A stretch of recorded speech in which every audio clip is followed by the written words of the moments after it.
institución benemérita desde hace pocos meses. El Instituto Clodomiro Picado es una de las grandes instituciones que tiene este país para conversar sobre el alcance y sobre el aporte de esta entidad. Tenemos al microbiólogo, investigador y académico, don José María Gutiérrez, al cual le damos la bienvenida. Don José, muchísimas gracias por acompañarnos. Muchas gracias, José Antonio. Un gran gusto estar por aquí y muchas gracias por la invitación. No, por favor, es un honor para nosotros. Cuénteme una cosa, porque usted ha estado prácticamente desde que se graduó de microbiólogo, creo que en el 77, 78, ha estado inmerso en las labores del instituto. Es correcto, en realidad desde antes. Yo siendo estudiante de la Facultad de Microbiología, ingresé a trabajar como asistente de investigación en el año 1975 al Instituto Clodomiro Picado, que había sido fundado en 1970. Y luego en el año 77, cuando me gradué con el título de microbiólogo, pues tuve la fortuna y la oportunidad de ser contratado como docente e investigador en el instituto, y desde entonces estoy ahí. Y yo me jubilé hace aproximadamente 3 años, pero actualmente soy profesor emérito de la Universidad de Costa Rica y sigo muy vinculado con las labores del instituto. Bueno, para muchos no sonará el Instituto Clodomiro Picado, pero cuando estamos hablando de suero antiofídico, todos sabemos a quién agradecer, ¿verdad? Sí, bueno, el Instituto Clodomiro Picado es un proyecto nacional, un proyecto país muy interesante, ¿verdad? Pertenece a la Universidad de Costa Rica, pero surgió como un proyecto inicialmente interinstitucional entre la Universidad de Costa Rica y el Ministerio de Salud, que en ese tiempo se llamaba Ministerio de Salubridad Pública, con apoyo de la Embajada de los Estados Unidos de América. Se generó en los años 60 una propuesta para producir sueros antiofídicos por primera vez en Costa Rica, porque hasta ese momento los sueros antiofídicos se traían de Brasil y en ocasiones de México para el tratamiento de las personas que sufren mordeduras de serpiente. Entonces, ese esfuerzo de la década de los 60 se concretó en algo que se llamó el Programa de Sueros Antiofídicos, que pertenecía al Ministerio de Salubridad Pública, y ahí fue donde se hizo el primer lote de suero antiofídico en 1967. Dado el éxito del proyecto, y dicho sea de paso, el doctor Roger Bolaños Herrera, quien era un profesor catedrático de la Universidad de Costa Rica, jugó un papel fundamental en esos desarrollos. Junto con el ministro de Salubridad del gobierno de don José Joaquín Trejo Fernández, el doctor Álvaro Aguilar Peralta, y un veterinario investigador de los Estados Unidos que se llamó el doctor Herschel Flowers. Dado el éxito de esa producción del primer lote de suero antiofídico, el gobierno de Costa Rica apostó por consolidar el programa, y así fue como se creó el Instituto Clodomiro Picado en 1970 para que continuara produciendo sueros antiofídicos. Pero dada el papel que tenía la Universidad de Costa Rica en ese proyecto, en el año 72 se hizo un convenio y el instituto pasó a ser una entidad de la Universidad de Costa Rica. Entonces, a partir de ahí se desarrolló toda una estrategia más integral que incluye la producción de sueros antiofídicos, que ha continuado y se ha consolidado, pero también un componente de investigación científica y tecnológica, como corresponde a la universidad, de enseñanza también, de docencia y de proyección a la sociedad, extensión o acción social. Entonces es un lugar muy interesante, una institución muy interesante, porque combina todas las actividades universitarias alrededor de un tema de gran importancia en salud pública, como son los envenenamientos por mordeduras de serpiente. Cuénteme una cosa, porque siento que la producción de suero antiofídico debe ser más propia de países del tercer mundo, donde se dan las condiciones para que las serpientes anden sueltas, por así decirlo de alguna manera, que en países del primer mundo.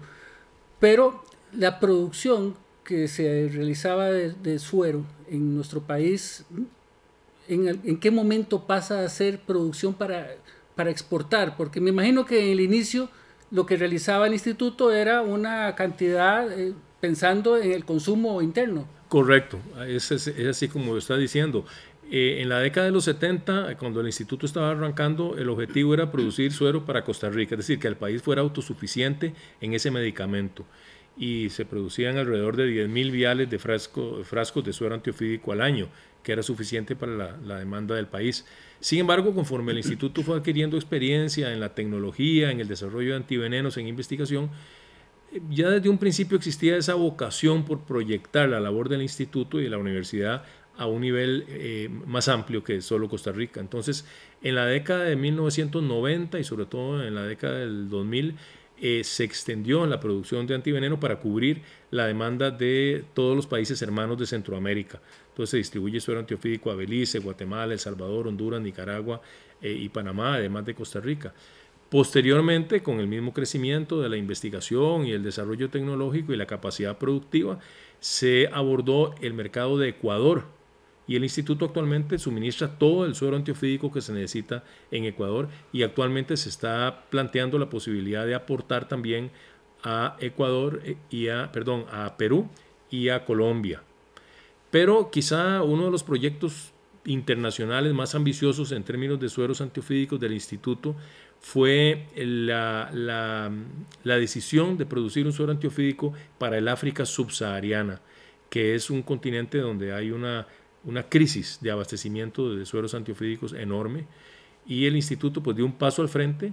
En colaboración con colegas de Inglaterra y de Nigeria se produjo un nuevo tipo de suero antiofídico, porque es un suero específico para las serpientes africanas, y actualmente pues me complace mucho decir que es un producto que se distribuye en países como Nigeria, Burkina Faso, Mali, Benín, República Centroafricana, Etiopía, Sudán del Sur, y existen perspectivas para que se distribuya también en Kenia.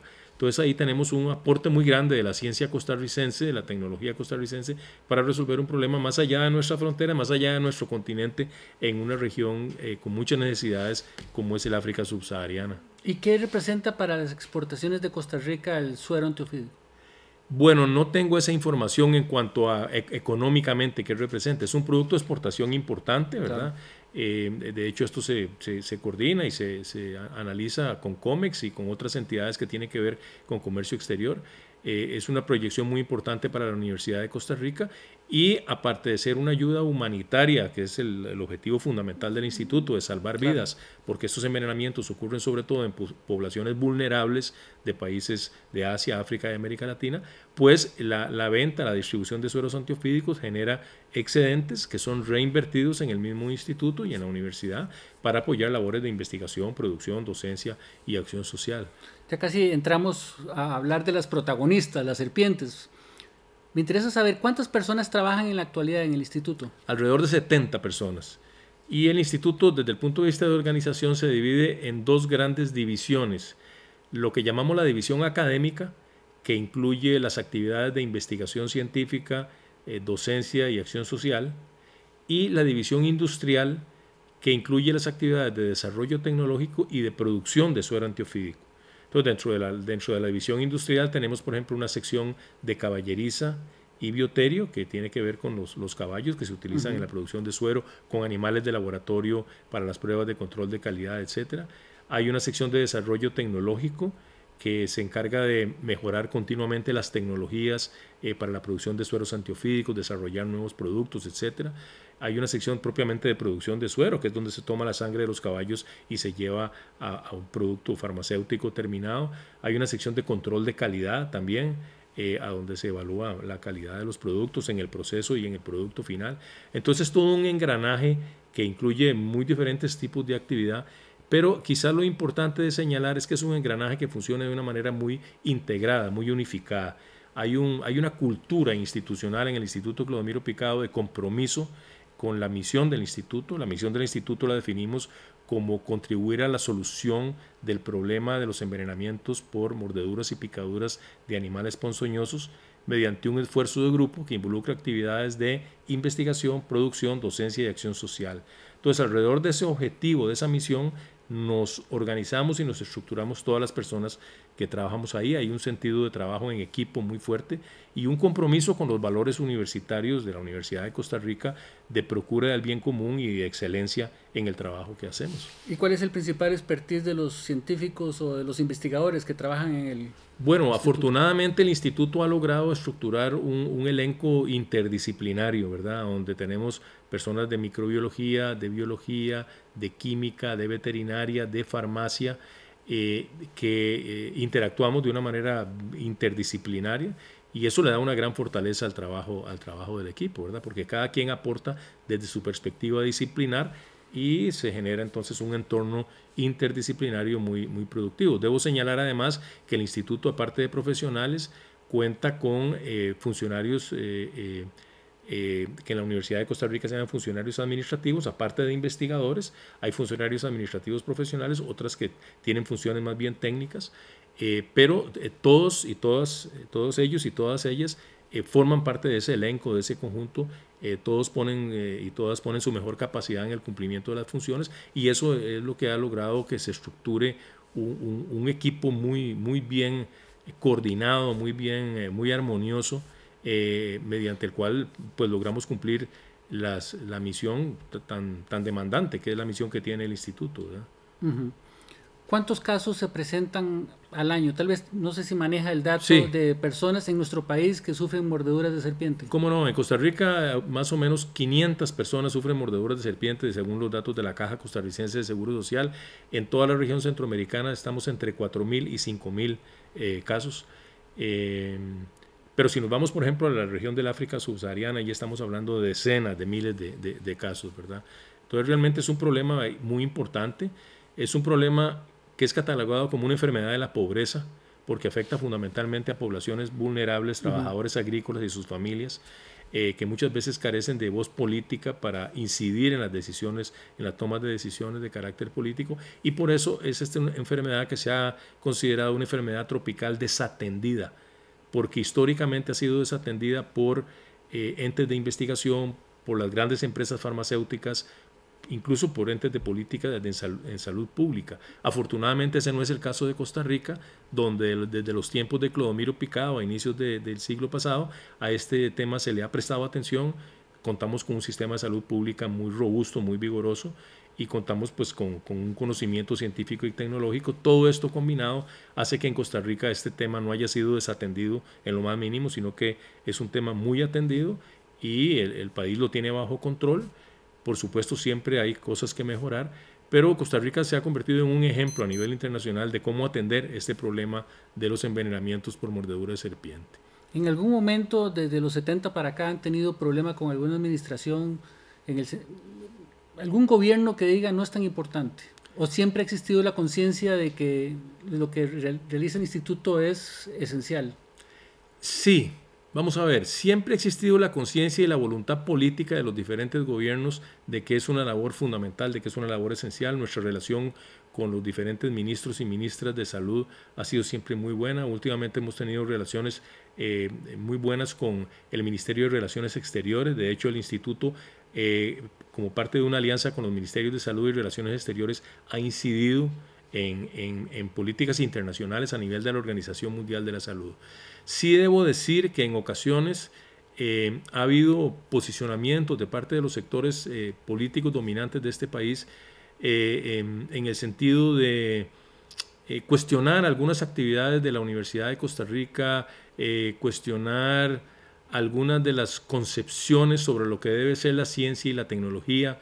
Por ejemplo, ha habido tendencias a priorizar sobre el desarrollo de investigación que tenga un impacto únicamente sobre la esfera económica del país, ¿verdad? Una visión economicista ha privado en algunas ocasiones en personas que han ocupado posiciones de dirigencia en los gobiernos de Costa Rica, y la Universidad de Costa Rica y nuestro instituto tienen una visión diferente, más integral, en el sentido de que el conocimiento se debe desarrollar de una manera amplia, incluyendo ciencias básicas, ciencias aplicadas, tecnología, ciencias sociales, muy importante, y humanidades.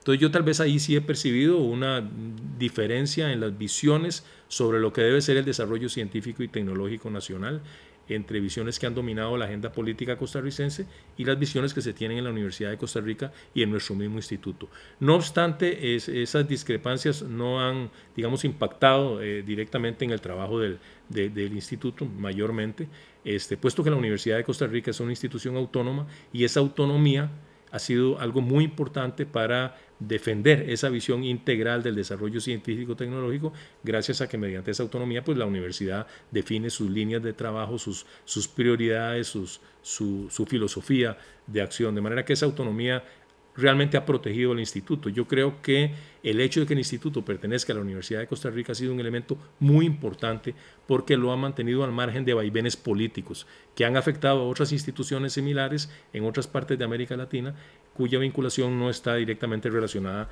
con universidades autónomas. Perfecto. Estamos con el doctor, ¿verdad? Doctor en fisiología, me parece. En microbiología y ciencias fisiológicas, sí. Ciencias fisiológicas. José María Gutiérrez, vamos a una pequeña pausa y ya regresamos.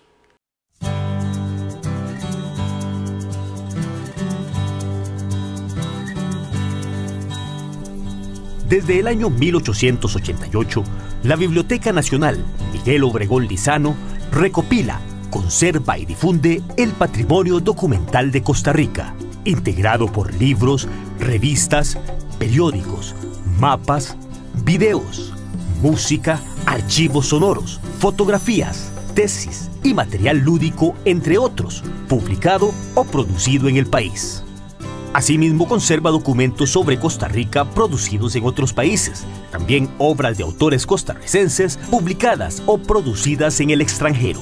Es mediante depósito legal que la Biblioteca Nacional recibe, en cualquier formato y soporte, 3 copias de cada obra publicada o producida en Costa Rica, y esto incluye documentos impresos y documentos digitales.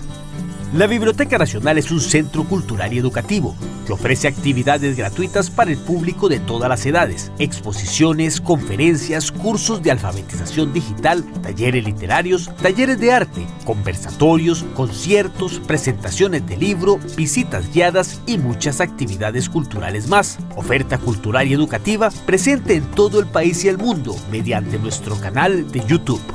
Durante más de 130 años, esta institución ha contribuido a la memoria de Costa Rica y continúa haciéndolo hoy y continuará haciéndolo en el futuro. Pero esta memoria es de todos la podemos usar y todos podemos contribuir a desarrollarla y aprovechar todo el conocimiento que contiene para lograr el desarrollo social, económico, cultural y una sociedad costarricense más justa. Es oportuno destacar que la Biblioteca Nacional ahora no solo está en el edificio que la alberga, sino también donde usted la necesita. Por medio de servicios de información presenciales virtuales, las colecciones más valiosas de Costa Rica están en proceso de digitalización, con el fin de ponerlas en sus manos, en su computadora, en su celular u otro dispositivo móvil. Usuarios nacionales y del mundo entero pueden accesar miles y miles de documentos de Costa Rica desde el portal de Sinavi, www.sinavi.go.cr. Hoy, la Biblioteca Nacional reitera su compromiso de continuar con la actualización y el desarrollo de sus servicios. Seguimos recopilando, conservando y difundiendo el patrimonio nacional.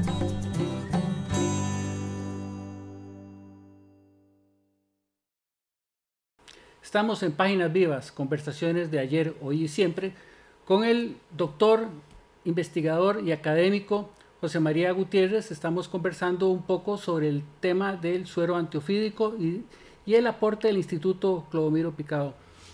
Don José, cuénteme un poco, el tratamiento que se le da a las serpientes, a las que se les saca no sé si lo ordeñan, el no veneno, sé si correcto. El término correcto, ordeñar. Sí.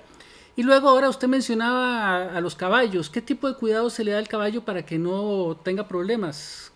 Sí, en el Instituto Clodomiro Picado le ponemos muchísima atención al cuidado que se le da a todos los animales con los que trabajamos, porque trabajamos con caballos para producir el suero antiofídico, con serpientes, que son las que proveen la materia prima, que es el veneno para producir el suero, y luego con otros animales de laboratorio como conejos y ratones para las pruebas de control de calidad. Entonces, en el instituto ya desde hace años se ha venido implementando diferentes tipos de medidas para garantizar el bienestar de estos animales que tienen que ser utilizados para la producción del suero antiofídico. Entonces, por ejemplo, en el caso de los caballos, son animales bajo un cuidado veterinario, esquemas de alimentación, de vacunación, de vigilancia, de salud veterinaria muy esmerados, muy puntillosos. La cantidad de veneno que se les inyecta para producir el suero antiofídico se ha ido disminuyendo radicalmente, de manera que prácticamente no hay efectos importantes que se produzcan en estos animales, y eso se ha venido depurando conforme pasa el tiempo. Lo mismo pasa con los animales utilizados en las pruebas de laboratorio, como los conejos y los ratones. Se ha introducido una serie de medidas que van dentro de un concepto filosófico que se llama las 3 R's: reducir, refinar y cambiar métodos de laboratorio que utilizan animales por métodos in vitro, ¿verdad? Entonces, eso es lo que se conoce como las tres R's. Esa línea de trabajo se ha implementado muchísimo en el instituto y se han logrado reducir, por lo tanto, los efectos que estas pruebas tienen sobre estos animales. Y además, en el caso de las serpientes también hay protocolos muy cuidadosos de manejo de las serpientes. Hay una etapa de cuarentena cuando se recibe a la serpiente se alimenta, se le lleva un control veterinario también. Hay esquemas para obtener el veneno, lo que se llama comúnmente ordeño, que no estresan más de la cuenta a la serpiente, y hay cuartos climatizados para que las serpientes estén en un ambiente parecido al ambiente natural en que están. Entonces, pues es necesario tener estos animales para poder producir el suero antiofídico, hacer investigación, pero se tiene un gran esmero y una constante depuración en las metodologías para el mantenimiento de estos animales y el uso que se les da en la producción y control de calidad del suero. Imagino que cuando don Clodomiro empezó a trabajar, lo hizo con una serpiente, con una especie en particular. Bueno, en realidad, si uno ve el libro de Clodomiro Picado de 1931, un libro llamado Serpientes Venenosas de Costa Rica, un libro muy valioso de nuestra literatura científica, él habla de que él logró construir un serpentario pequeño en el laboratorio del Hospital San Juan de Dios, donde él trabajaba, pero sí tenía acceso a serpientes de diferentes especies, porque en el libro de él refiere su trabajo con serpientes muy diversas: terciopelo, cascabel, matagüey, lora, corales, etcétera, tamagá. Entonces él logró realmente tener hacer un acopio de serpientes muy variadas, y ese libro es un tratado muy interesante de caracterización de sus venenos, de las serpientes, de cuántas crías tiene, etcétera, etcétera. Entonces, ¿De cuántas especies estamos hablando en la actualidad? Bueno, en Costa Rica hay una herpetofauna, que se llama la fauna de reptiles y anfibios, una herpetofauna de serpientes muy rica. Hay cerca de 140 especies de serpientes diferentes. De ellas, venenosas son solamente 24. Que las vamos a dividir en dos grandes grupos, ¿verdad? El grupo de las serpientes corales y la serpiente marina, por un lado, es una familia, y el grupo de las tobobas o vipéridos, a donde están la terciopelo y otras especies semejantes, que es la otra familia. Entonces son 24 especies de serpientes venenosas. Sin embargo, la terciopelo es definitivamente la más importante de todas ellas, porque es la que causa cerca del 70% de los accidentes y los más severos, ¿verdad? Es una serpiente muy adaptada a zonas alteradas por el ser humano, por ejemplo, zonas agrícolas, zonas de pastoreo, zonas ganaderas. Por lo tanto, está muy cerca de las casas. A veces hay mordeduras dentro de las casas o alrededor de las casas. Es la serpiente más importante de toda la región centroamericana. En los países del norte de nuestra región la llaman barba amarilla. Aquí la llamamos terciopelo. En Panamá la llaman X, pero es la misma especie. Y hay otras especies también que causan accidentes. La lora, por ejemplo, que es una serpiente de arbustos, arborícola, una serpiente verde, causa bastantes accidentes. La bocaracá también, la cascabel en la zona de Guanacaste. Pero definitivamente la que ocupa el primer lugar es la terciopelo. Entonces tenemos en el país 24. Cuando a ustedes se les pide, o no sé si ha habido el acercamiento para buscar un suero para algún tipo de culebra en estos países con los que se tiene ya una relación comercial, ¿hacen la investigación o sencillamente se han quedado con las 24? No, eso es muy importante lo que usted pregunta. Los venenos de serpiente varían, aún dentro de una misma especie.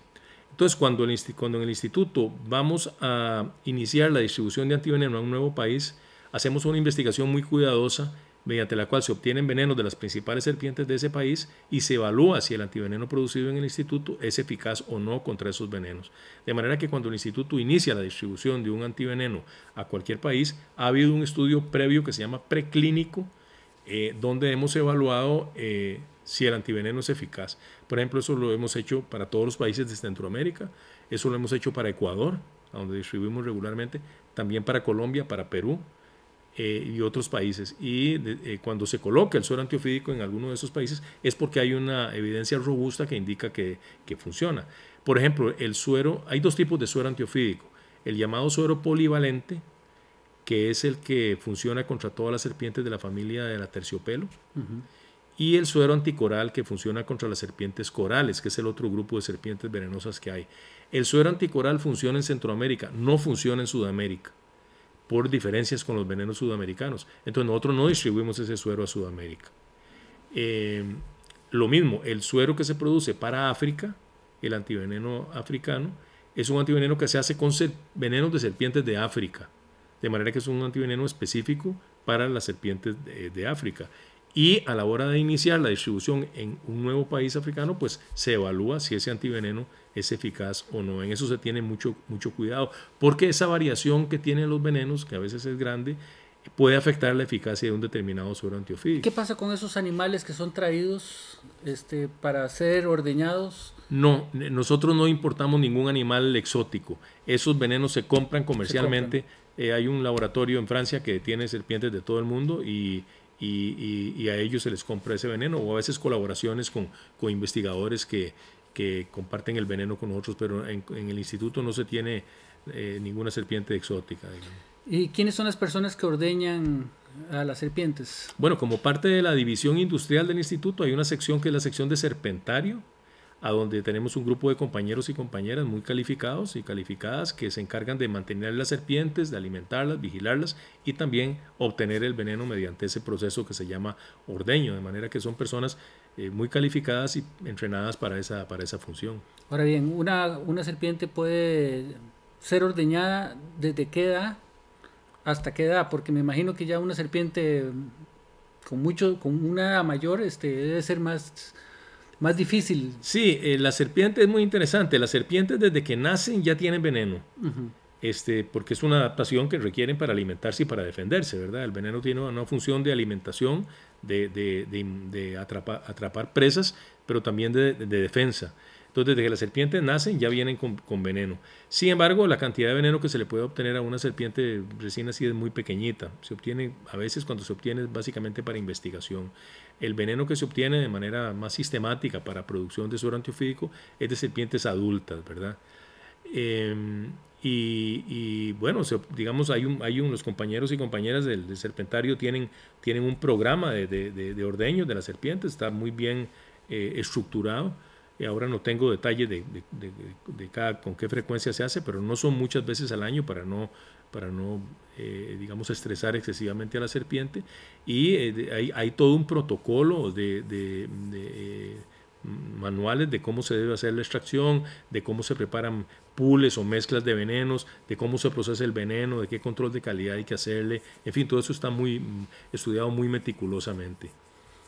Para dar una idea, desde que usted recibe el veneno hasta que sale el suero, ¿de cuánto tiempo podemos hablar? Bueno, vamos a suponer que tenemos un grupo de caballos que ingresa al instituto. Esos caballos tienen una supervisión veterinaria, ¿verdad? Hasta tanto ya están bien adaptados, no se inicia la inmunización con los venenos. Una vez que se inicia la inmunización en un caballo que nunca ha sido inmunizado, eso puede tomar alrededor de 3 meses, a partir de los cuales se efectúa una primera obtención de sangre del caballo para producir suero antiofídico. Pero el sistema inmunológico de ese caballo ya queda preparado para responder contra esos venenos. Entonces, a partir de ahí, cada 2 meses aproximadamente, los caballos reciben un refuerzo que se llama de una dosis baja de veneno, que hace que se estimula la producción nuevamente de anticuerpos contra el veneno.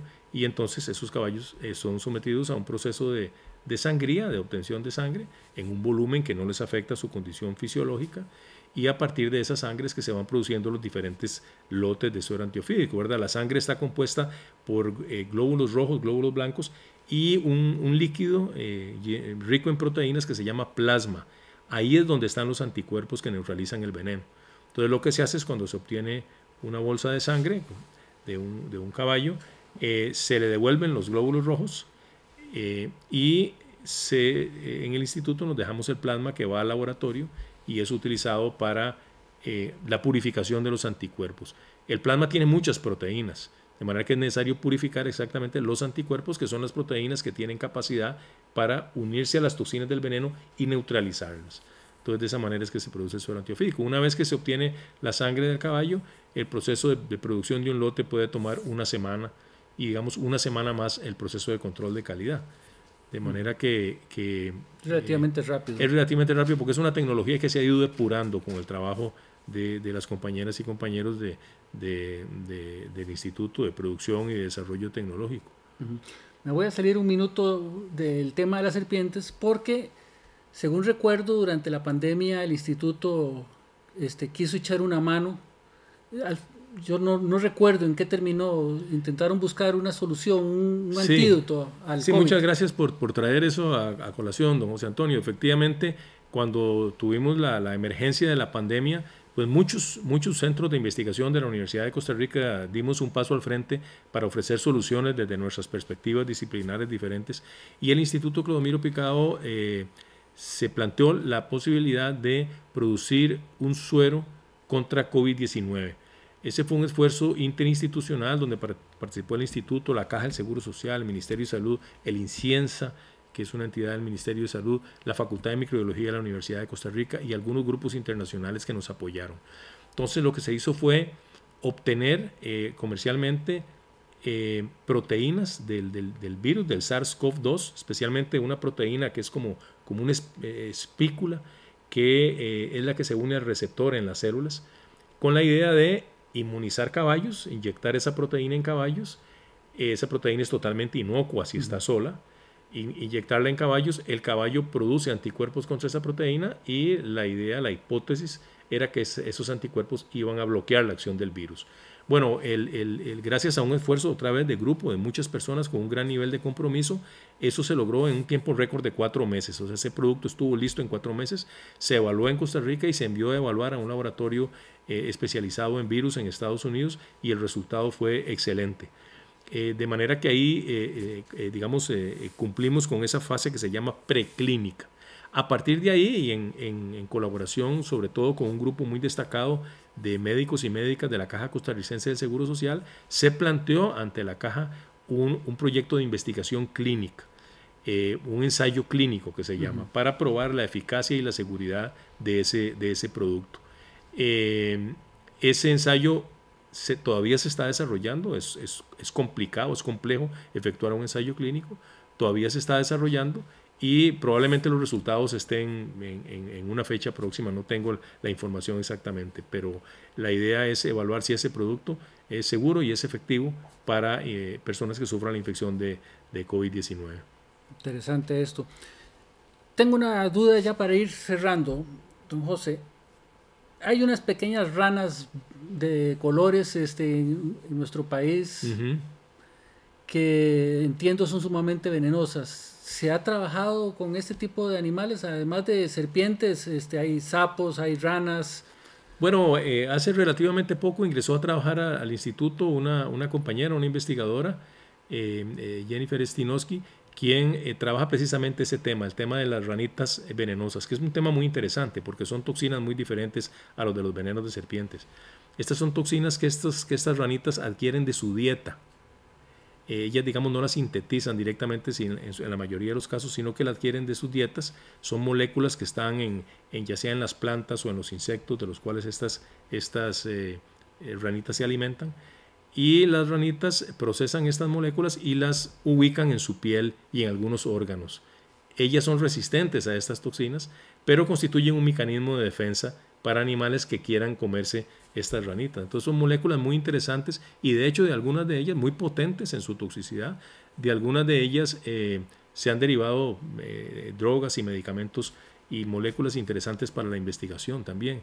Lo que pasa es que estas moléculas están sobre todo en la piel de las ranas y en algunos órganos, en los huevos a veces, que ellas dejan, y quien, digamos, es el animal que trata de morder la rana o de comerse estos huevos, el que resulta intoxicado. Pero ¿verdad? si una persona intenta tocarla con la piel no habría ningún problema. El problema sería si alguien intenta chuparla o comérsela, ¿verdad? Entonces en realidad no representa un problema para la salud humana. Es un mecanismo que más bien actúa a un nivel ecológico en el ambiente. Bueno, don José, le agradezco muchísimo que nos acompañara en Páginas Vivas. A ustedes los esperamos en una próxima edición. Don José, de verdad, muchísimas gracias. Y el tema queda abierto porque hay muchísimo de qué hablar. Por supuesto, es un tema fascinante y le agradezco muchísimo, don José Antonio, la invitación y a las personas que nos vayan a ver, un saludo muy cordial. Muchas gracias.